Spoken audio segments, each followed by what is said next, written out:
Ooh, look at this handsome boy right here. I love the way the hood drops with that nice curve over the grille and front LED headlights. There are orange accent lights too, but I'll get into those later. Also, there are fog lights with parking sensors on both the left and right bottom front of the vehicle. I'm not a big fan of the blackout trim, especially at close to $3,000 more, so I love the touches of chrome on this baby here. Hey fam, welcome back. So I've been telling you for a while that I was going to get a new car, and y'all, the test drive and winning out process begins here with the 2023 Jeep Grand Cherokee Limited 4x4. I test drove him in bright white. Let's see what's inside. So upon opening up the door, you see the nice wood grain up against the global black seats and interior of the vehicle. There are accents of a grayish silver on the inside, but they're not chrome, but more of a dullish effect. Here on the left side of the steering wheel, you can answer or hang up on a call, access the voice command prompt to change the temperature in the car, a song or radio station. You can also navigate the screen to check your speedometer, the oil, the fuel amount, gauge pressure summary, tire pressure, oil light, trip A versus trip B, and more. And over on the right, you can access the adaptive cruise control with smart system and the distance indicator. Also on the rear of the steering wheel, you see the pedal shifters, also the turn signals, as well as the windshield wipers and other controls. Let me pull you up a little bit for a view of the nice clear screen. And coming over here to the center, you have your 10.1-inch screen that comes with the Android and Apple CarPlay, the reverse camera, you can see that here, and I'll show it to you later also. You can access your media, your stations, apps, and etc. Up top, you can navigate the engine stop-start, hazard lights, lane assist, traction control, and more. Coming down below, you have your tuning for the radio stations. You have your volume control. You can mute. Down a little further, you can have your heating and air mode settings. And here you control the warm to cool, hot to cold fan settings. And up here you can control the driver's seating, and this is just me talking, but you can control how toasty, warm, or hot it is. You can control the steering wheel temperature and the passenger seat. And you have a nice cubby here to house your phone, etc. while you're using your USB and aux ports. And here you have the lever for the what is usually 5 drive modes, but here it's 4. Sand, mud, snow, auto, and sport. On another vehicle they have rock mode. Oh, you guys, I do not like this knob, this turnstile gear here. I like an actual gear shift, something I can feel like I'm kind of in control of the vehicle other than the steering wheel. But I do not like these knobs on any car. Don't like them. Who likes these? Let me know, and let me know if you're old enough to where you remember the gear shift behind the steering wheel that you used to pull down. Let me know. And here's your engine turn on and shut off button. And here you have 2 large cup holders. They don't look like it from this angle, but they are a nice size. And then here you have some room. There's a tray here. And then if you click the second little button right up under there, open it up, and there is a larger section here to store valuables or whatever you want. And right here in front of the right passenger seating, you have a glove compartment where you can keep your manual and other valuables. And it also has a lock on it, so that's a good thing. And coming around all the way across the front to the side, you have the wood grain insert, the double stitching in white. It looks so nice and clean. And there's a cup holder or accessories holder down there by the seat as well. Also coming down below the steering wheel to the left, you have your dimmer controls for your headlights, fog lights, and the inside lights for the interior of the vehicle. On the driver door, you have the controls for the left and the right exterior mirrors. Also on the driver's side door, you have controls for memory seating, the windows, and locks on the vehicle. Up above the driver's seat, you have a lighted mirror. And then going over to the middle, you have controls for lighting in the vehicle, as well as an emergency assist and a few other controls. You can even pop the trunk. There's also space for a control for the sunroof, but there is no sunroof in this vehicle. On the visor, there are also programmable garage door openers and closers. Now, turning around to the rear second and third row seating, I absolutely love that there is an aisleway from the front to the rear third row. You may have a child that you may need to get to quickly. Also, it alleviates that awkward door entry, having to fold the seats down and scooting them forward to access and sit in the third row, which could be difficult for an older person or a younger child. So, being that there is an aisleway, this is a 6-seater vehicle instead of having the bench in the middle, which will make it a 7-seater. Let me know which one you all would prefer.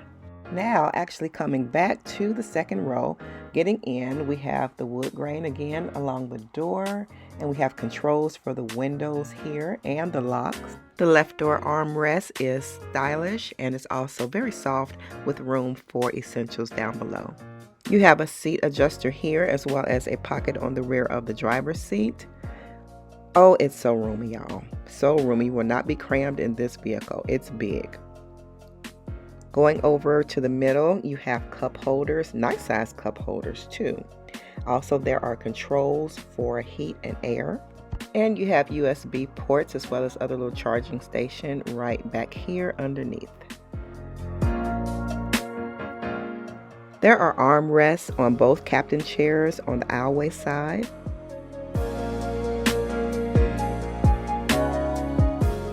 And this is how you fold down the seat.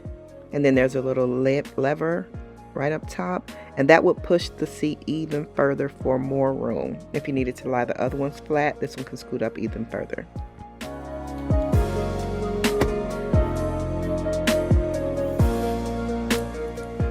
It's very easy to hop inside the Jeep Grand Cherokee L Limited.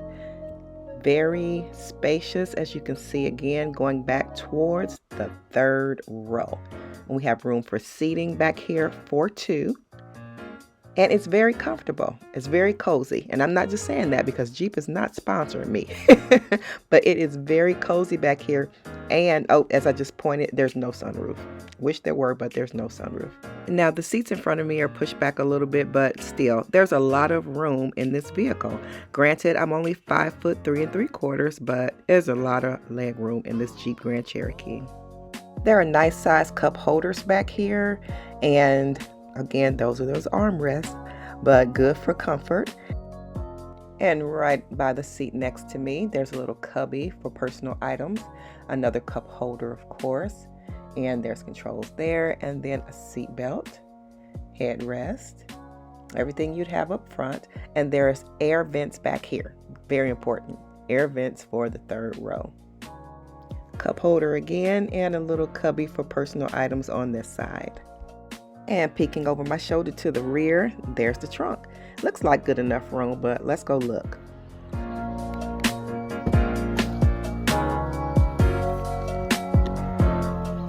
And with the keyless entry fob, it opens the hatch for us to look in. Now there is plenty of room back here in the trunk area, and opening this little, I don't see a spare tire, so I don't know if it has one or not, but nice size trunk area. You have a little cubby over there, subwoofer here, and you just pull this little lever here and push the seat down. And you know, I'm short somewhat, and I couldn't just push it all the way down, but it just pushes all the way down, and the other side does the same.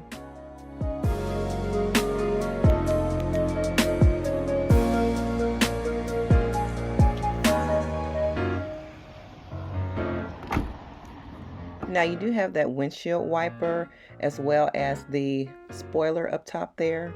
Also, you have cameras right up under that spoiler. You have a camera, and right above the license plate and on the bottom of the side mirrors. The bumper sensors are integrated into the bumper, and we also have some roof detailing there. And remember, the Jeep Grand Cherokee L Limited, there's an L in there for a reason. It stands for long. Yep, you get more room in this one. And it comes standard with the remote entry, keyless fob with lock, unlock, the trunk entry, and the horn. And it has Jeep on the back, of course. Real nice. You guys, I forgot to do one thing, open up that hood for y'all. But let me tell you real quick about the 2023 Jeep Grand Cherokee L Limited 4x4. It is a 3.6 liter V6 engine, 8-speed automatic transmission, 295 horsepower with 260 pound-feet of torque. 18 city and 26 highway is the gas mileage. And yeah, it's a big boy. It has halogen lighting with LED lighting integrated into the tail lights and 20 by 8.5 machined painted aluminum wheels. Nice. You guys, there's ambient lighting on the inside and many more accessories and amenities additions that you can get. So test drive one for yourself. Oh, look at that orange lighting. I am in love with that. Well, enough talking. I'm going to take him for another spin. He is kind of fun to drive. Here's this knobbing I just cannot get used to. But look, this backup camera, y'all. This backup camera is nice and it's clear. So it takes me exactly where it's supposed to go. And here are the windows up and down, real smooth. And I really like it. So now for the pros and cons. The pros. The outside styling and the inside layout was nice. Has a great ride for a mid to large size vehicle, so the pickup on it was really pretty decent. It has a great inside leg and headroom. Love that. The cons, we've heard personally from a mechanic and from many reviews saying that Jeep is just plagued with problems and a need for many repairs, so do your own research. And I was just not impressed with the inside dash. When I drive, I like to have an experience the whole time and every time. And also, y'all, the price. The price was expensive. The Jeep Grand Cherokee has about 6 packages, if I'm counting correctly. And just from the base to the top of the line, it's just too much of a stretch. There's a Laredo, the Altitude, the Limited, the Overland, the Summit, and the Summit Reserve. Now going back down to the Laredo, base price MSRP is low as $43,530. That's $43,530. And they can go all the way up to, and this is, the Summit Reserve, they can go all the way up to about $70,685 MSRP. And then of course much more with all the options and accessories and things you add. So very nice vehicle, but just not for me right now. All right, guys, I hope you enjoyed the video. If you have any questions, let me know. Check back again for another test drive. I'll have one coming hopefully soon. And I'll see you guys next time right back here on Tracie's Place. Bye-bye.